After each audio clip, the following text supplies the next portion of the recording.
The candles on that dining table had been burning for 2 hours before Lamont Gadsden decided to use them as his audience lighting. Everything was going the way family dinners in Atlanta go. Loud, warm, plates passed without asking, laughter arriving before the punchline. I was seated at the far end of the table, the end closest to the kitchen.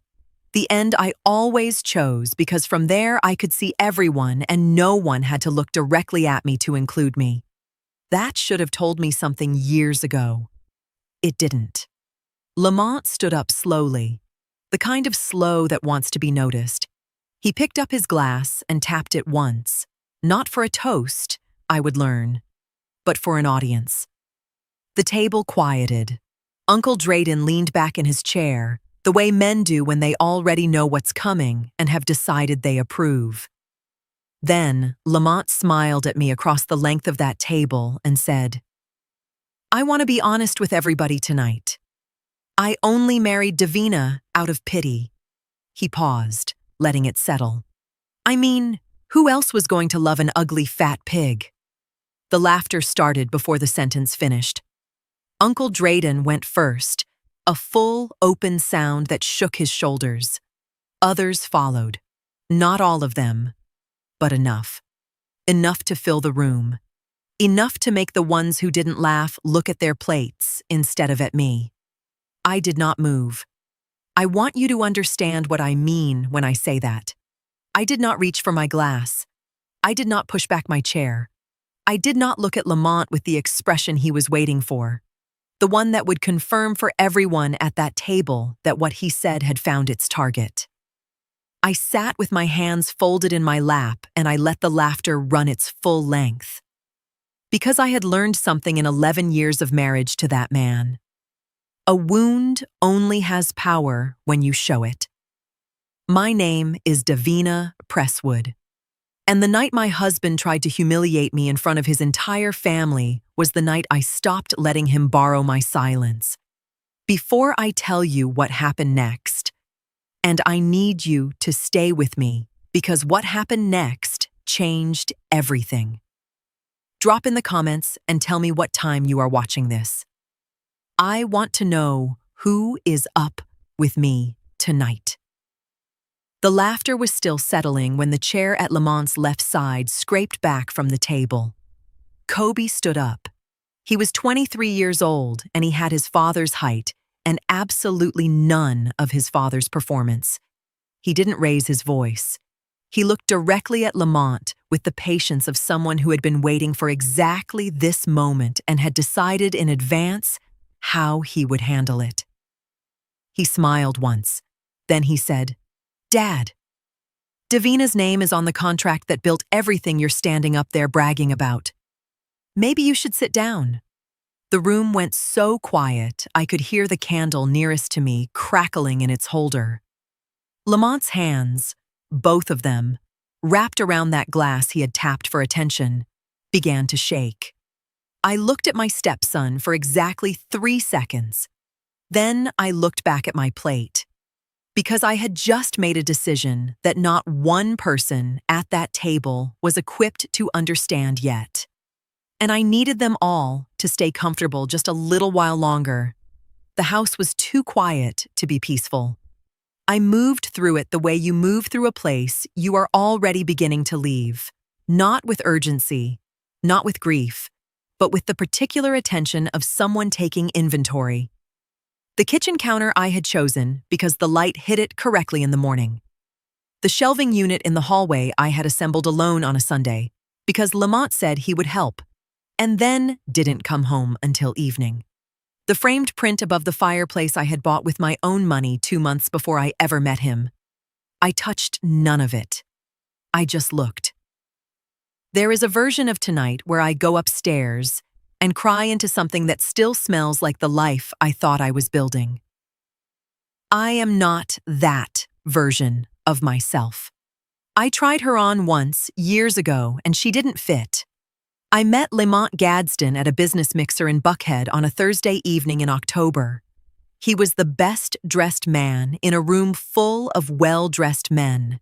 which I later understood was the only investment he was making consistently at the time.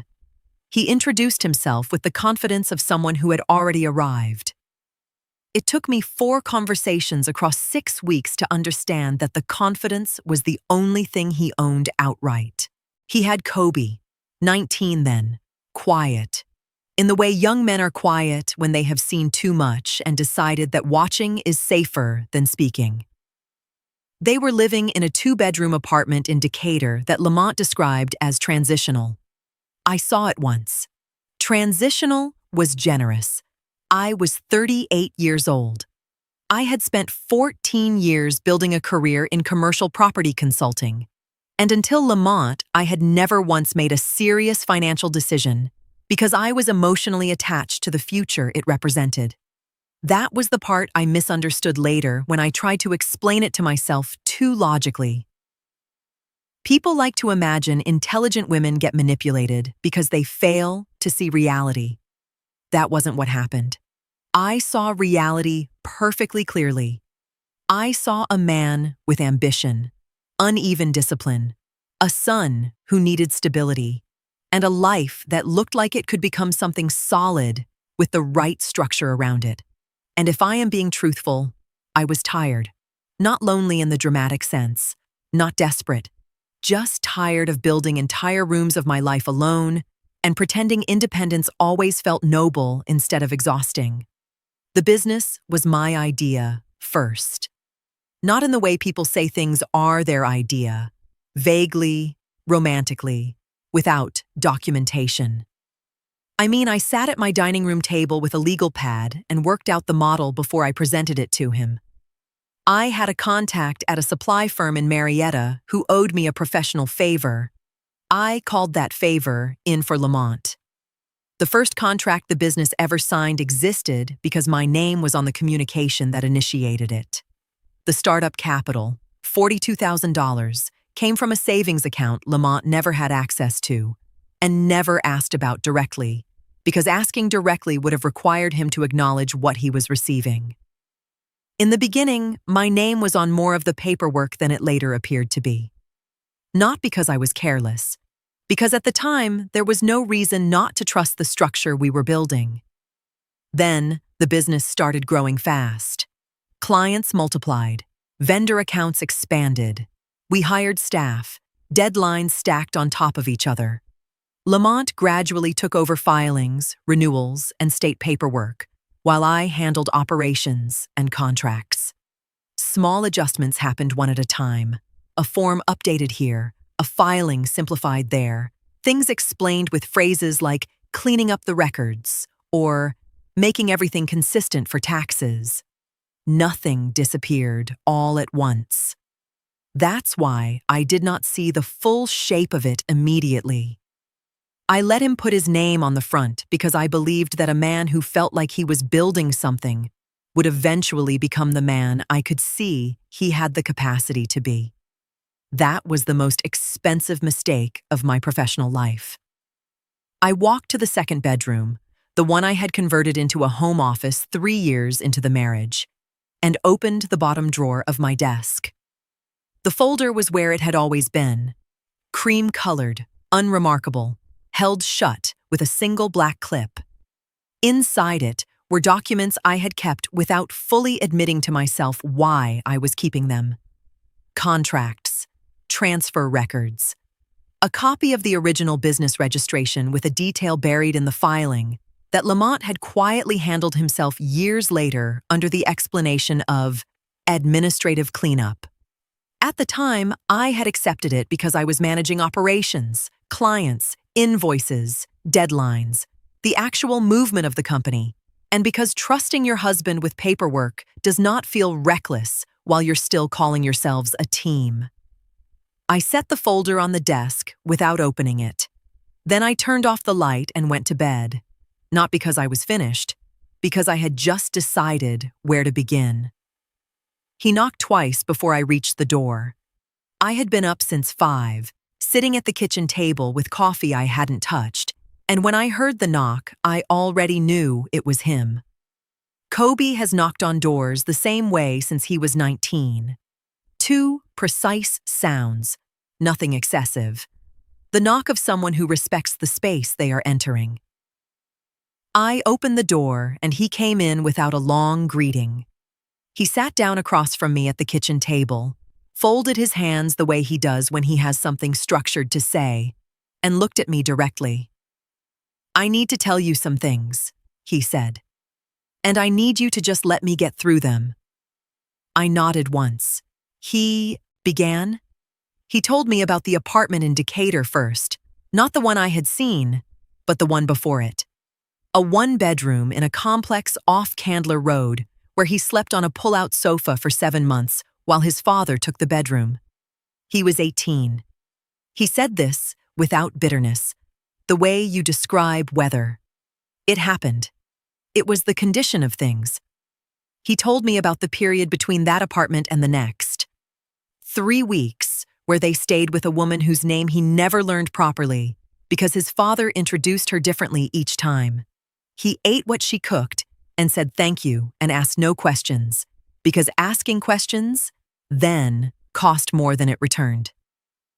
He told me about the evening he came home to find an eviction notice folded under the doormat. His father hadn't mentioned the rent situation. He had, however, bought a new watch that same month. Kobe said all of this evenly.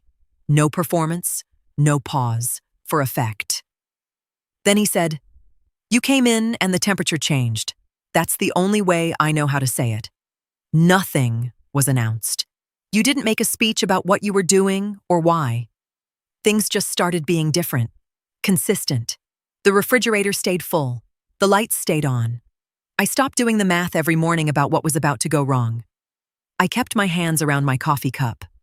He wasn't finished. "I was 19, he said. Not a child. And when you've spent years watching adults try to hold unstable things together, you start remembering details whether you want to or not." The kitchen was very still. "I saw whose money opened that business," he continued. "I was sitting in the next room when you made that first call to the man in Marietta.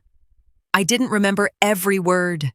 I remembered your name because my father repeated it afterward. He kept saying, 'Raymond only took the meeting because she already knew him.' That landed differently. Not perfect memory. Repeated memory." Kobe reached into the inside pocket of his jacket and pulled out his phone first. He opened an old backup folder and slid it across the table toward me.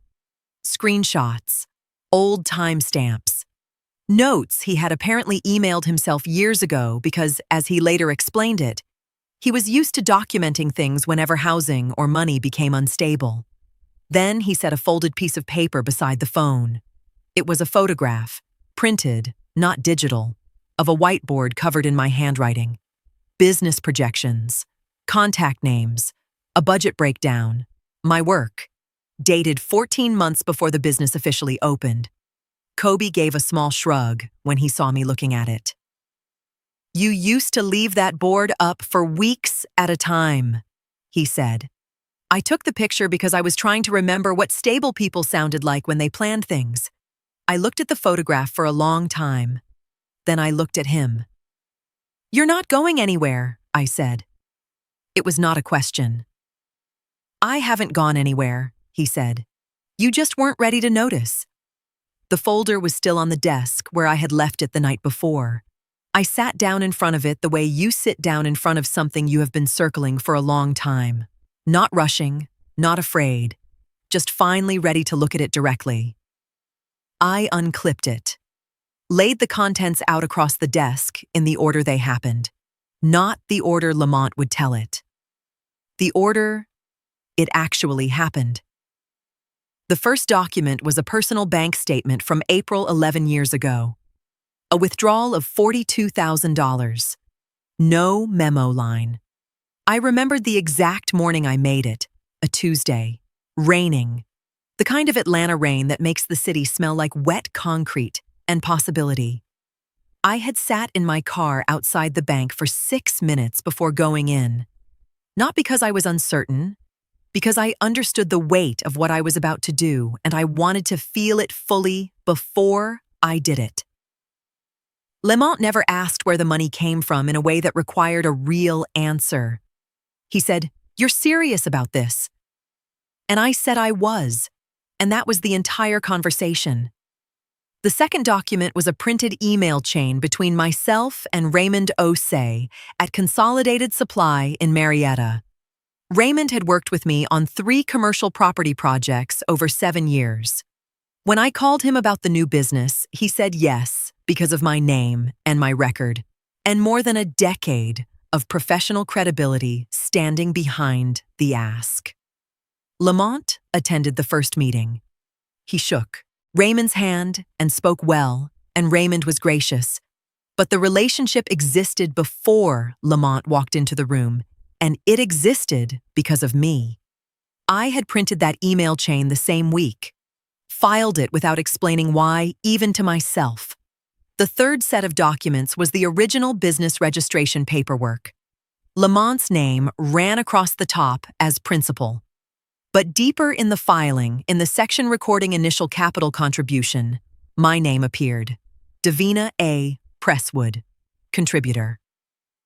The amendment filed months later had reclassified my contribution as a spousal gift, a change I had not formally approved in writing and did not fully understand the implications of at the time. Back then, the company was expanding quickly.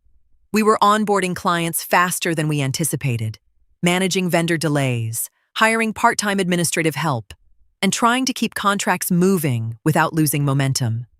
Lamont gradually became the person handling outside filings, annual renewals, accountant communication, and state paperwork because he was already presenting himself publicly as the face of the company.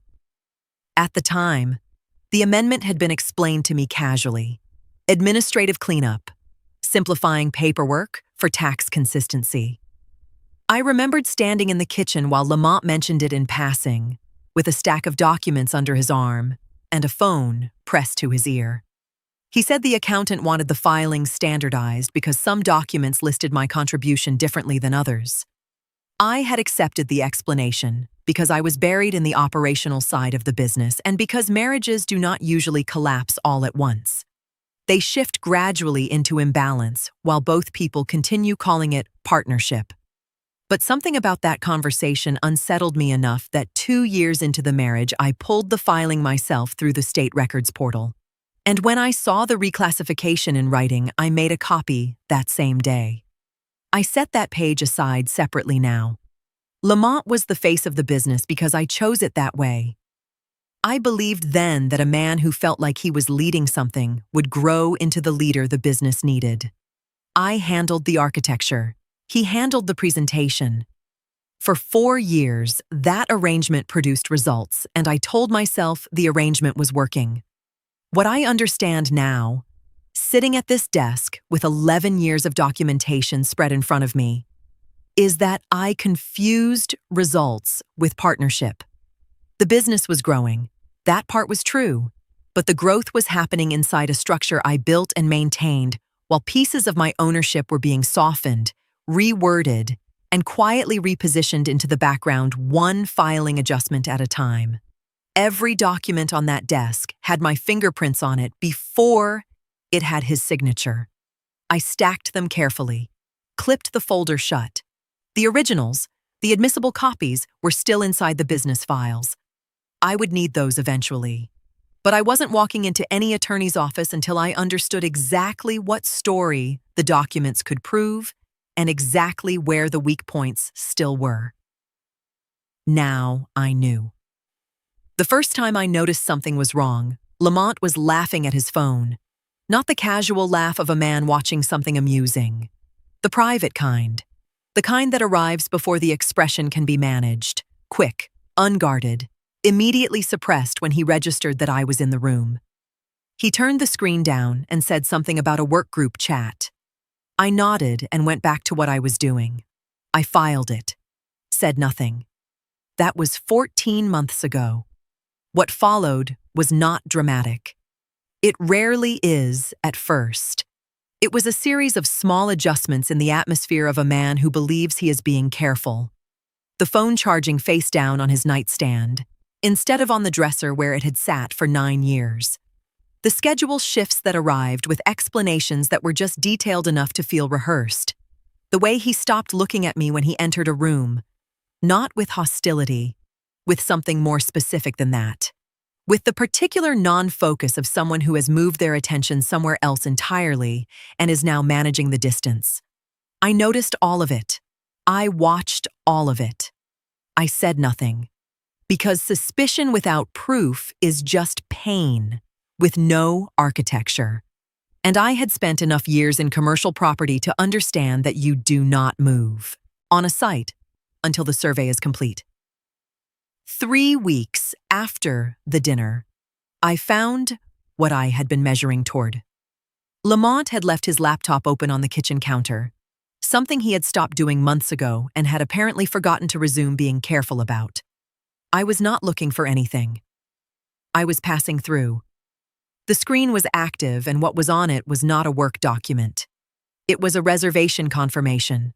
A restaurant on the west side of Atlanta I had never been to with Lamont. Table for 2. His name. The date was 4 days before the family dinner. The email thread beneath the confirmation continued, and in it was a name. Tressa. Not a last name in the thread. Just Tressa. And below his confirmation reply to her, a photograph she had sent him, time-stamped, unambiguous, the kind of image a woman sends a man she's not concerned about being discovered by because she believes the wife has already been managed. I stood at that counter for 40 seconds. I took out my phone and photographed the screen, the reservation, the thread, the image, the timestamp. All of it documented in the same 60-second window before I set my phone face down on the counter next to his laptop and continued to the refrigerator for what I had originally come to retrieve. That was the moment I expected to feel something rupture. It didn't rupture. It clarified. The grief I had been anticipating, the devastating, destabilizing kind, had apparently already processed itself during 14 months of watching and filing and saying nothing. What arrived instead in that kitchen was something colder and more useful than grief, a complete and total absence of surprise. And underneath that absence, something that felt almost like relief. Not because the marriage was over. I had known the marriage was over before the dinner, because now Tressa had a timestamp. And Lamont had a habit of leaving things open that he should have kept closed. And I understood something about Tressa in that moment that she did not yet understand about herself. She wasn't inheriting a successful man. She was inheriting a debt that hadn't been called in yet. Cecily Drummond's office was on the 14th floor of a building on Peachtree Street, where the elevator opened directly into a waiting area that smelled like leather and cold air. I had made the appointment 4 days after the dinner. I had not told anyone. Not Inez. Not Kobe. I had simply looked up Cecily's name, given to me 2 years ago by a woman at a professional event who said, if you ever need someone who doesn't flinch, call her. And I had called her. I was shown in at exactly 10 o'clock. Cecily Drummond was smaller than I expected. Precise in the way people are precise when they have spent decades making sure nothing they do can be misread. She stood when I entered, shook my hand once, and gestured to the chair across from her desk without unnecessary warmth or unnecessary distance. I sat. I placed the folder on the desk between us. She looked at it, then at me. Do you want to tell me what's in it, or should I just read it? Read it, I said. She did. 12 minutes without speaking. She turned pages the way surgeons handle things, with full attention and no wasted movement. Twice, she went back to a page she had already read and looked at it again. Once, she made a note on the legal pad beside her without looking up. When she finished, she set the folder down and looked at me directly. "You're not here about a divorce," she said. "I'm here about what belongs to me." She nodded slowly.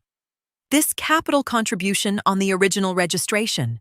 the amendment that later reclassified it as a spousal gift. Were you present when that amendment was filed? I was not. Were you asked to authorize it in writing? No.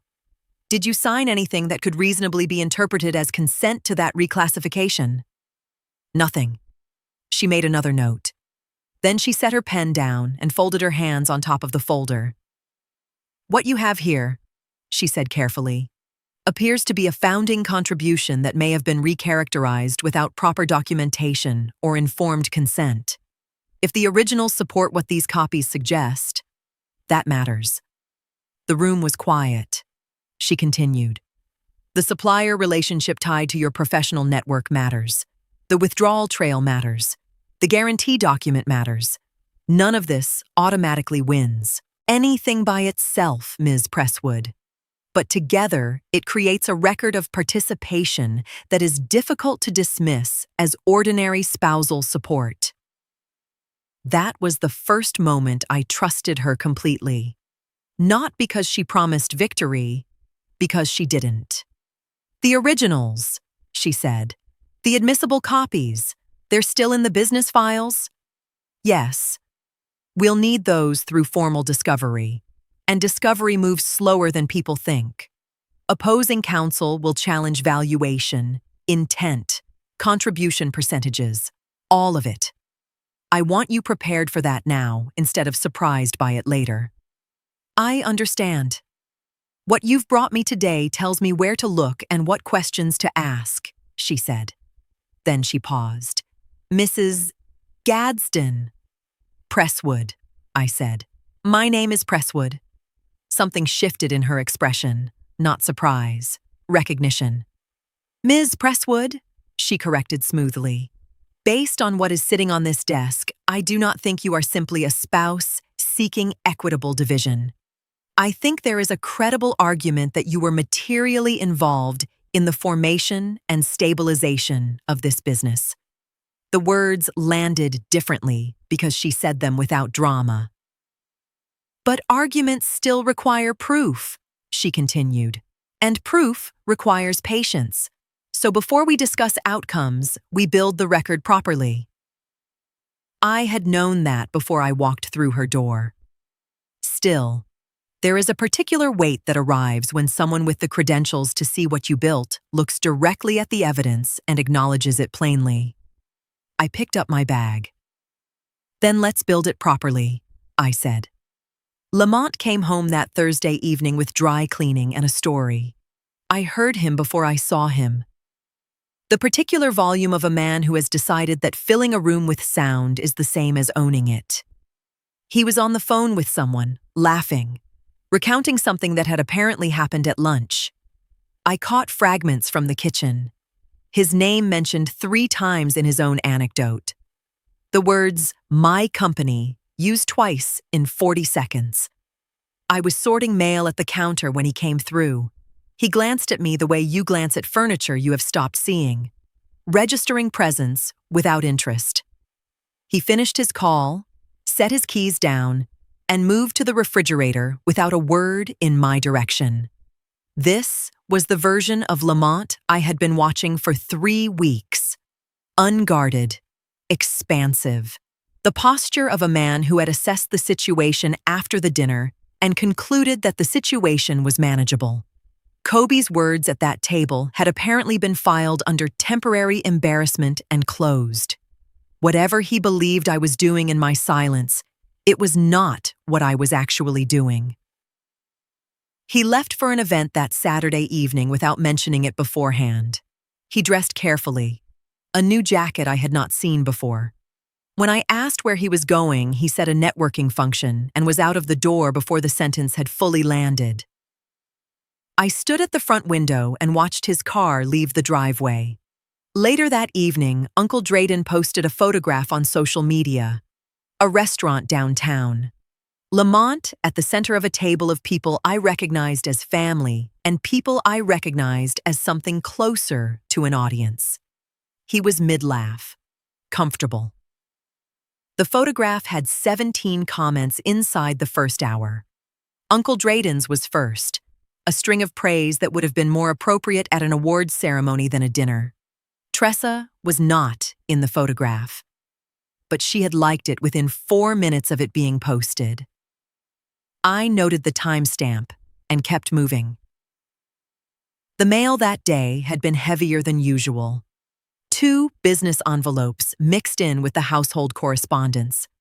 A habit Lamont had developed of routing certain business mail to the house rather than the office, something he had never adequately explained, and I had never pressed. I was setting them aside for him when the return address on the second envelope stopped me. Consolidated Supply, Marietta, Georgia, Raymond Osei's firm. The relationship I had built over 7 years before Lamont ever shook Raymond's hand. The account that existed because I had made a phone call with my name and my record behind it. I opened the envelope. It was a standard account correspondence. Updated contact information on file. Primary account holder listed as Lamont Gadsden. Relationship manager listed under his direct contact information. Current referral. Source. Internal continuation account. But when I reached the archived account summary attached at the back, the older transfer history they occasionally included during annual updates, I saw something that made me stop. The original referral notation had been modified, not erased completely, shifted. My name appeared once in smaller text under legacy account notes, while the active relationship history credited Lamont as the originating business contact. Someone had simplified the account history over time into the cleaner version now attached to the company profile. A person unfamiliar with the original filings would read the document and assume the relationship had always belonged primarily to him. I took out my phone and photographed every page. Then I folded the envelope closed, set it with his other mail, and finished sorting the rest of the correspondence. Lamont walked back through the door at 11:43. He was still telling himself a story about who built what. I had just found another chapter of the real one. Cecily called on a Wednesday morning at 8:47. I was at my desk when the phone rang. I had been expecting the call for 6 days. Not impatiently, the way you wait for something you are afraid of, but with the particular steadiness of someone who has already accepted every possible outcome and is simply waiting for confirmation of which one arrived. "I need you to come in," Cecily said. "Today, if you can manage it." Her voice was level, but there was something underneath the level that I recognized from 11 years of reading rooms and the people inside them. She had found something that changed the weight of things. I was in her office by 11. She had the documents arranged on her desk in a sequence that told a story before she said a word. Wire transfer records from my personal account. The $42,000 withdrawal and 3 subsequent transfers in the business's first operating year, totaling an additional $19,000. A supplier guarantee document bearing my professional license number, signed 18 months into the business when a contract required a credentialed guarantor, and Lamont's credentials were insufficient. The consolidated supply account origination records Cecily had formally obtained from Raymond Osei's firm after preservation requests had been issued. My name on the original. The amendment filed later, exactly as the envelope at the house had shown. Lamont's attorney had submitted an initial position paper framing me as a supportive spouse whose financial involvement reflected ordinary marital contribution with no formal business role. Cecily had laid his argument beside her findings the way you lay a forecast beside a photograph of what the weather actually did. His position weakened significantly at the guarantee document, she said. A supportive spouse does not sign a supplier guarantee under her professional license. That is a formal business act, carrying legal liability. It places you inside the operational structure of the company, regardless of how the later filings tried to characterize your role. I nodded, but that is not why I asked you to come in today. She moved the position paper aside and placed a single document in front of me. The original business registration. I recognized it immediately. My name was there on the founding document. Davina A. Presswood, co-registrant. Then she placed a second document beside it, an amended filing submitted 3 years later. My name was gone. In the co-registrant field, the word none had been typed cleanly. And at the bottom of the amendment, in the signature line designated for all named parties on the original filing, was a signature. My name, written by someone who was not me.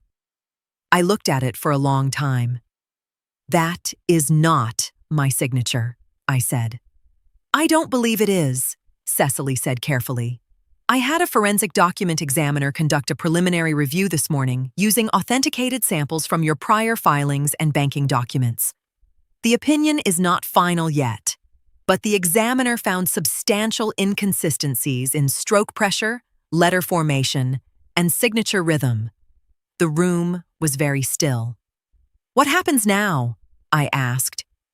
"We continue through civil discovery first," she said. "That remains the priority. We secure the originals, establish the contribution trail, and lock the record down properly." She paused. "Separately, if the final examiner report supports the preliminary findings, this amendment may be referred for regulatory review, potentially criminal review as well. But I want to be very clear about something." She folded her hands. "This does not automatically mean your husband sat at a desk and intentionally forged your signature himself. Businesses sometimes use outside filing services, accountants, administrative processors. People sign things casually, sometimes improperly. Right now, we focus on what can actually be proven, not what feels emotionally satisfying." Something about the way she said it made me trust her more. "You're saying this is serious," I said. "I'm saying that if your name was improperly removed from a founding business filing using a disputed signature, the exposure is larger than divorce court." Cecily leaned back slightly. "But I want you focused on documentation, not revenge. Courts respond better to evidence than emotion." I looked back down at my name written in someone else's hand, and I understood that what had begun as correction had just become something Lamont had no preparation for. He found out on a Friday. I knew the exact moment it reached him because his car was in the driveway when I came home that evening, 2 hours earlier than his schedule had run for the past 3 weeks. He was sitting in the kitchen with his phone face up on the table and the particular stillness of a man who has just received information that rearranged something fundamental and has not yet decided how to respond to it. He looked at me when I came through the door. I set my bag down and went to the kitchen counter without acknowledging the atmosphere he was generating. I heard him exhale slowly behind me. Then I heard him pick up his phone. He made 3 calls in the next hour from the back bedroom with the door closed. The walls in that house were not as substantial as he believed. The first 2 calls I could not identify by voice. The third I recognized immediately. Uncle Drayden's particular greeting, the base of it, coming through clearly enough that I could track the shape of the conversation even without the words. Lamont's tone on that call was careful and controlled, in the way that men are careful and controlled when they are asking for something they cannot afford to name directly. The call lasted 11 minutes. When it ended, he came back to the kitchen and poured himself a drink without offering me one, which had stopped being an oversight approximately 8 months into the marriage. He called me at 9:17 that same evening. I was in the second bedroom when the phone rang. I looked at his name on the screen for 4 seconds before I answered. "You need to stop this." His voice was measured, the tone he used in professional settings when he wanted to project reasonableness while occupying all the space in the room. "You're making a mistake that you are not going to be able to walk back." I said nothing. He continued. The business was his vision, his labor, his decade of work. Whatever role I believed I had played had been generously compensated through the life the business provided, the house, the comfort, the stability. He said the word stability with a particular weight, as though reminding me that I had once needed it. He told me his attorney had reviewed the filing history and found my position entirely without merit. He told me Atlanta was a smaller city than people understood and that what I was doing would cost me professionally in ways I had not calculated. Then he said, "You were never a businesswoman, Davina. You were a wife who wanted to feel like one." The line was silent for a moment. Then I said, "I've noted the call, Lamont. My attorney will be in touch with yours." Nothing else. He waited for more, for the argument, for the emotion, for something he could work with. There was nothing to work with. I ended the call and set the phone face down on the desk beside the folder that contained, among other things, a disputed signature on a legal document tied to his authorization. He had called to make me feel small enough to stop. What he had actually done was confirm for me that he understood the exposure and had chosen threat over accountability. Uncle Drayden was now holding a property deed he had accepted without understanding what accepting it meant legally. And Lamont had just made that phone call without knowing it was the last time he would have anything resembling the upper hand. I drove to Inez Calhoun's house on a Sunday afternoon without calling ahead. She opened the door before I reached the porch, the way she always did, as though she had been expecting me regardless of whether I had announced myself. She looked at my face for exactly 1 second, then stepped aside and let me in without a word. That was the thing about Inez. She never made you explain the shape you arrived in. Her house smelled like something cooking low and slow on the stove. She went back to the kitchen and I followed and sat at her table, a round table near the window with 3 mismatched chairs that she had owned since before I knew her. I had sat at this table through 2 job changes, a family loss, and the specific loneliness of a marriage that was working on paper and nowhere else. She set a bowl in front of me without asking if I was hungry.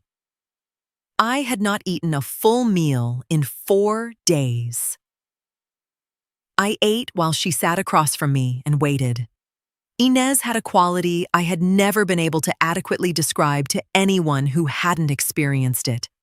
A patience that didn't feel like waiting. It felt like presence. Like she had set down every other thing and was simply and completely there. When I finished, she took the bowl and refilled it and set it back down. I said, "I didn't call you the night of the dinner." "I know," she said. "It wasn't because I didn't need you." "I know that too." I looked at the window for a moment. The afternoon light was doing something specific to the oak tree in her yard, illuminating just the upper branches while the trunk stayed in shadow. I watched it and tried to find the beginning of what I needed to say. "I loved him," I said. I want to say that out loud to someone who won't use it against me or file it away as weakness. I loved him, and I believed that what I was building with him was real and mutual, and I was wrong about the mutual part, and that is the part that costs the most. Inez said nothing. She did not nod sympathetically or reach for my hand or offer the kind of comfort that is really just a request for the conversation to move toward resolution. She simply received it. "I keep thinking about the version of myself that made that first phone call to Raymond," I said. "The one that drove to the bank in the rain. She was so certain. She wasn't naive. She was certain. And I don't know how to explain to her what happened to what she was certain about." "You don't have to explain it to her," Inez said. "She already became you." The kitchen was quiet except for the stove. I felt something release in my chest that had been held at a specific tension for so long I had stopped registering it as pressure. Not grief, exactly. Not relief. Something older than both. The particular exhaustion of a woman who has been carrying the full weight of a situation with perfect composure and has finally set it down in a room where setting it down is permitted. I did not cry. But I came close enough that Inez noticed and looked deliberately at her own hands to give me the privacy of almost. We sat there until the light changed in the oak tree. Then I picked up my bag. "I'm all right," I said. "I know," she said. "You've been all right. You just needed somewhere to put it for a minute." Kobe called me on a Tuesday morning to tell me what he was about to do. Not to ask permission. Not to check whether I was comfortable with it. He called because he wanted me to hear it from him directly before I heard it from anyone else. Which is the kind of consideration that cannot be taught and cannot be performed. Either a person has it or they don't. "I'm moving the last of my things out of his storage unit today," he said, "and I'm going to talk to Uncle Drayden before I do." I asked him if he was certain. "I've been certain," he said. "I was just waiting for the right time to stop being quiet about it." He drove to Uncle Drayden's house first. I learned the details of that conversation later, from Kobe himself, relayed with the same evenness he brought to everything. He sat across from Drayden and told him plainly that he had been a witness to things that were now legally relevant, not peripheral things. Specific things that stayed with him because of when they happened and what they revealed. He had been present in his father's home office 3 years into the business when Lamont took a call from a potential partner and described the founding of the company without mentioning my name once. Not as an oversight, but as a practiced omission Kobe had heard often enough to recognize. He remembered that call because afterward Lamont came out celebrating the deal and bought takeout from a restaurant they normally couldn't afford at the time. Kobe had texted a friend about it that same night, complaining jokingly about how expensive the food was. The text still existed in an old phone backup with the date attached. That detail mattered now in a way it hadn't then. He had also been in the car when Lamont said, referring to the supplier relationship with Raymond Osie's firm, "She made the introduction, but I'm the one who built it into something." Kobe remembered that because they had been driving back from Decatur after picking up a replacement battery for the company truck, and Lamont repeated the line twice during the drive as though convincing himself. Kobe had written part of it down later in the notes app he used at the time to track truck mileage and delivery pickups for the company. And he remembered the filing conversation most clearly of all. He had been sitting at the kitchen table the evening Lamont came home from a filing appointment and said, with the specific satisfaction of a man correcting something that annoyed him, that my name on the original paperwork had been a formality he had always intended to address. Kobe had said nothing that evening. He was 20 years old. He filed it the way he filed everything, carefully, completely, without announcing that he was doing so. He told Uncle Drayden that if attorneys asked him questions under oath, he would answer them truthfully without hesitation. Drayden said very little during the conversation. Kobe described him as a man suddenly doing arithmetic he had not expected to need. After leaving Drayden's house, Kobe went to the storage unit, removed the last boxes carrying his name, and drove them to my house. He stacked them in the second bedroom without ceremony and came to find me in the kitchen. "It's done," he said. I made him coffee and we sat for a while without needing to fill the silence. What I did not know until that evening was what Drayden had done immediately after Kobe left his house. He had called Lamont. The call lasted 6 minutes. I did not have the content of that call directly, but I had the consequence of it, which arrived in the form of Lamont appearing at my front door at 7:43 that evening, for the first time since the discovery process had formally opened. I did not let him in. I stood in the doorway and looked at him and waited. His face had the specific quality of a man who has just understood something he cannot unknow. The performance was completely gone. What was underneath it was not what I expected, not rage, not threat. It was the expression of a man who had just realized that his son had been watching him his entire adult life and had chosen, carefully and permanently, to keep the parts that mattered. He stood on that porch for 11 seconds. Then he left. Uncle Drayden called on a Thursday morning at 9:52. I saw his name on the screen and let it ring twice before I answered. Not from hesitation, from the specific intention of making sure he understood that his call was being received on my terms and no others. Davina. His voice had lost the expansiveness it carried at the dinner table. What replaced it was the careful tone of a man who had recently sat across from an attorney and come away with information that rearranged his priorities completely. "Drayden," I said. He began with a version of context setting that was designed to sound like concern, but was structured entirely around his own position. He had not understood the full nature of what Lamont had asked him to do. He had accepted the transfer in good faith. He wanted me to know that he had never intended to be part of anything that complicated my situation. I let him finish. Then I said, "I appreciate you calling. My attorney is aware of the transfer. Whatever you need to do to address your own exposure, I'd suggest you move quickly." Silence. "That's all I have for you, Drayden," I said, and I ended the call. He came to the house 2 days later without calling ahead. I saw his car from the front window, and I stood there for a moment deciding what receiving him would cost me versus what turning him away would communicate. I opened the door before he knocked. He was a large man who had always used his size as part of his presence, filling doorways, occupying rooms. Standing on my porch that afternoon, he looked diminished in a way that had nothing to do with his physical dimensions.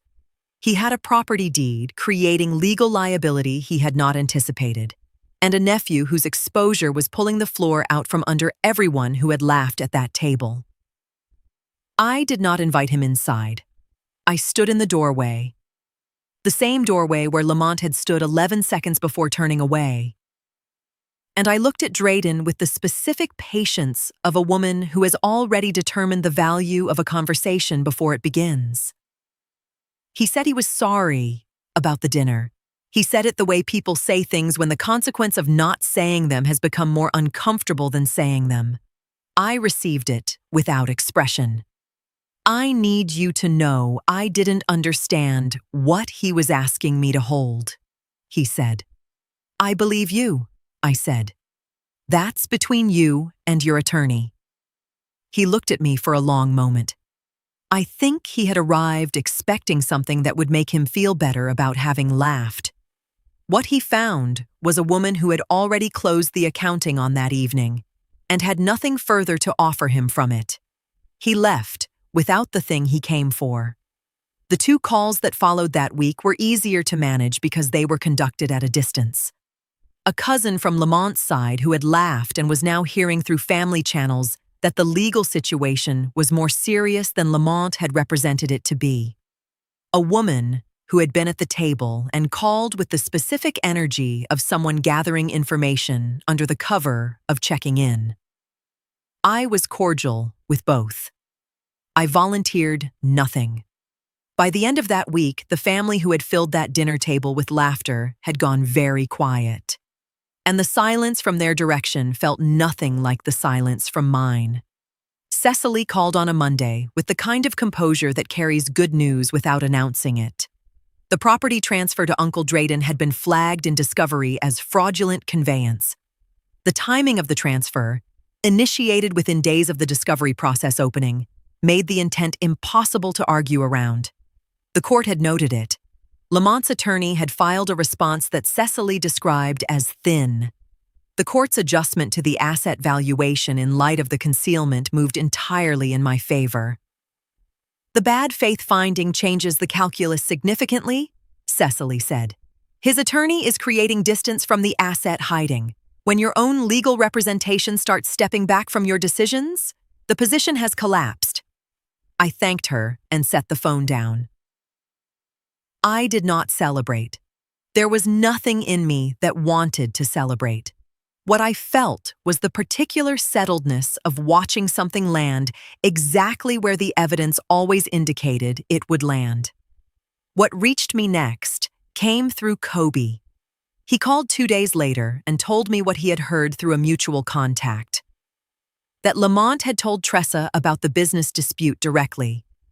Not because he wanted to be honest with her, but because the financial picture was becoming impossible to conceal from someone who had been making plans around it. He had told her the valuation was under dispute. He had told her the payout would come from profits across several years.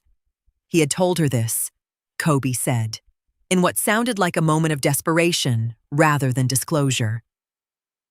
Tressa stopped returning his calls the following day. I received that information and filed it without comment. Tressa had made her calculation the same way Lamont had made his, based on what she believed she was inheriting. When the inheritance changed shape, she responded accordingly. There was nothing surprising in that. There was nothing that required my energy. Lamont called me on a Wednesday evening at 8:10. I answered because Cecily had advised me to document all contact, and because something in the cadence of his calling, the hour, the fact that it came from his personal phone rather than through his attorney, told me this call was different from the last time he called. It was. His voice had none of the professional architecture it had carried before. No controlled tone, no structured argument. What came through the line was the sound of a man who had run out of positions to hold and was standing in the open with nothing left to manage himself with. He said, "I knew from the beginning I couldn't have built it without you." I said nothing. "I knew it when you made the call to Raymond. I knew it when you signed the guarantee. I knew it every time someone in that industry responded to the business because your name was attached to it." He paused. "I just didn't think you'd ever make me say it out loud." The line was quiet for a long moment. "I needed to hear you say it," I said. "And now you have." I ended the call.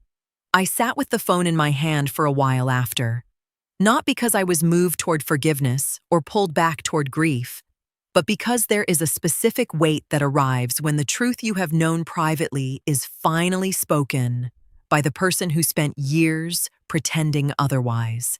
It changed nothing about what came next, but it closed something that had been open. The settlement meeting lasted 2 hours and 14 minutes. I know the duration because I looked at my watch when I sat down, and again when Cecily set the final document in front of me. Not from impatience. From the habit of a woman who has spent her professional life understanding that time has value and that knowing exactly how much of it something costs is part of knowing what it was worth. Lamont was not in the room. His attorney represented his position across a table that was deliberately neutral, a conference room in a building that belonged to neither firm, chosen for exactly that reason. Cecily had arranged it. She arranged everything with the same precision she brought to every other aspect of the preceding months. The negotiations had stretched longer than either side originally expected. There had been disputes over valuation methods, over projected future revenue, over what portion of my contribution qualified as recoverable business equity versus marital investment. 2 mediation sessions had ended without resolution before this final meeting was scheduled. The terms were presented in sequence. The original capital contribution, $61,000 across the initial withdrawal and 3 subsequent transfers, returned in full with appreciation calculated conservatively. Across the years, it had been operating inside the business without acknowledgement or repayment. The number on the document was not extravagant. It was simply documented growth attached to documented money. I looked at it and thought briefly of a rainy Tuesday morning outside a bank and said nothing. The founding contribution percentage, established through the paper trail, the supplier guarantee, Kobe's testimony, and the disputed amendment filing, translated into a formal settlement valuation of my role in the business's early formation. Lamont's attorney had contested the percentage repeatedly during negotiations and succeeded in reducing some portions Cecily initially pursued. Cecily accepted the adjustment strategically in exchange for stronger terms elsewhere. That was the thing about real settlements. Nobody walked out believing they had won every point. The house was mine. Not because a court dramatically handed it to me in a single ruling, but because the financial records showed clearly that most mortgage payments and renovation costs had been sustained through income tied directly to my consulting work and accounts. Lamont retained operational control of the business, but the business had also been valued accurately by an independent forensic accounting firm both sides ultimately agreed to use after disputing each other's initial assessors for weeks. What remained after taxes, debt obligations, operating costs, and realistic revenue projections was not the empire Lamont had been describing socially for years. It was a stable company with meaningful income and structured obligations. Part of those obligations now belonged to me. The settlement established quarterly payments across 4 years rather than one large immediate payout. Neither side believed the company could absorb cleanly without creating additional litigation. Every door I had opened was somewhere inside those documents. Raymond Osei's firm, the guarantee, the founding capital, all of it converted from memory into arithmetic and settled in a conference room on a Thursday afternoon. The forgery issue appeared in a separate section entirely, proceeding independently, outside the settlement terms, outside my control. Cecily had referred the matter for formal review, but she had made something very clear to me during the process. Civil resolution and criminal review were not the same thing.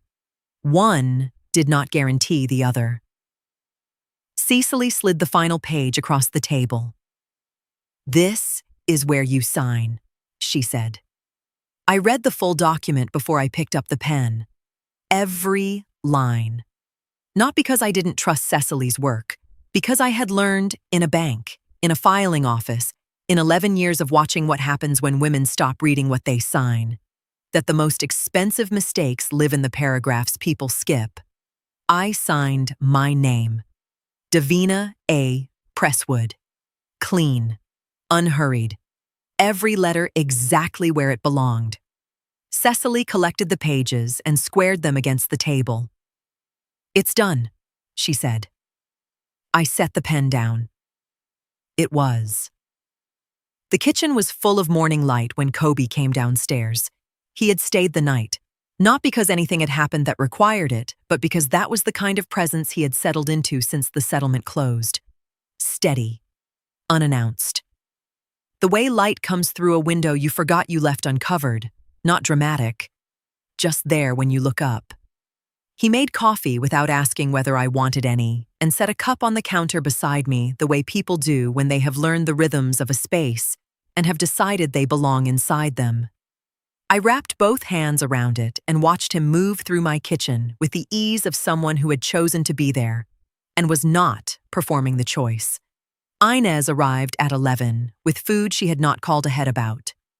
I heard her car in the driveway and opened the door before she knocked, the way she had opened her door for me on that Sunday afternoon that felt both recent and very far away. She came in and set things on the counter and looked around the kitchen, the way you look at a room that has been through something and come out the other side of it still standing. "Good light in here," she said. "Always has been," I said. We ate at the round table Kobe pulled close to the window. The three of us. No occasion, no agenda. Just the particular ease of people who have earned their place at the same table and have nothing left to prove to each other or to anyone beyond that room.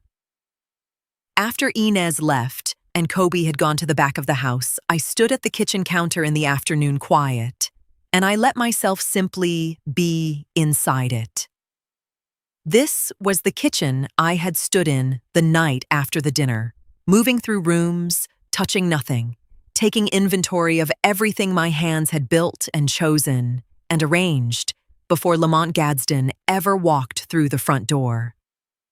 I had stood in this exact spot and opened a drawer and found a folder I had kept without fully admitting to myself why I was keeping it. I looked at that drawer now, closed, empty.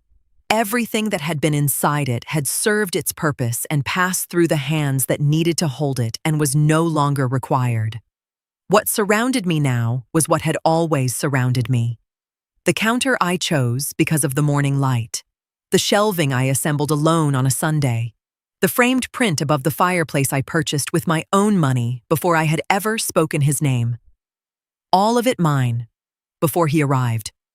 All of it mine now that he was gone. Not recovered, not reclaimed. Simply always mine, waiting with the patience of things that belong somewhere for the temporary arrangement to finish. I pulled a notepad from the kitchen drawer, the one I kept for grocery lists and phone numbers and the ordinary maintenance of a life that was entirely my own. I uncapped a pen, and I wrote at the top of a clean page, not a signature, not a legal document, not a settlement term or a founding contribution or a correction of public record. Just a name, Davina Presswood. I looked at it for a long moment, the letters sitting exactly where I had put them, belonging to no filing, no amendment, no man who had decided they were a formality he intended to address. Just mine. My name was always Presswood. I just forgot for a while who she was.